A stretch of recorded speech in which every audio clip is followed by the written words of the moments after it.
Bakit mo din about you? How do you put it on fire?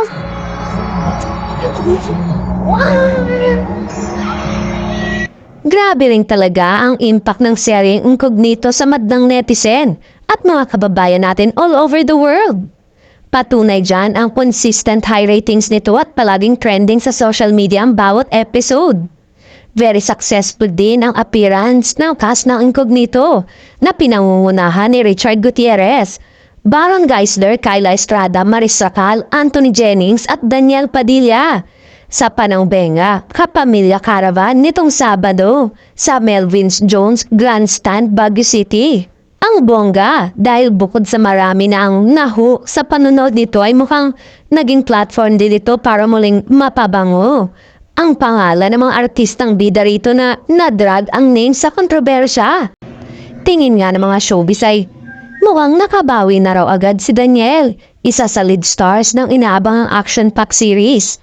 Ang husay-husay naman kasi ni Daniel sa Incognito kaya marami siyang napapahanga sa kanyang pagganap bilang Andres Malvar. Mukhang bumango rin ng bonggang-bongga ang image ni DJ dahil sa tikas niya sa nasabing show.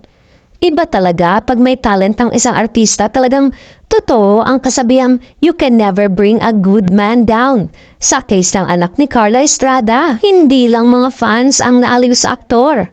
Maging ang mga advertisers ay gusto si Daniel, gaya na lang ng isang top executive ng isang kilalang consumer brand sa bansa.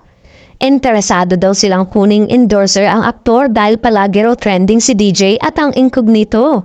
Mataas ang top of mind awareness ngayon ng publiko sa aktor. Sister brand daw ito ng in-endorsong product ni Catherine Bernardo ang gustong kumuha sa aktor. So hindi rin malayong mangyari na magsama ang dating magkasintahan sa pag-endorse ng isang produkto. Pwede naman lalo pa ngayon na lumalakas ang ugong-ugong sa social media na muli na raw nag-uusap ang Katniel.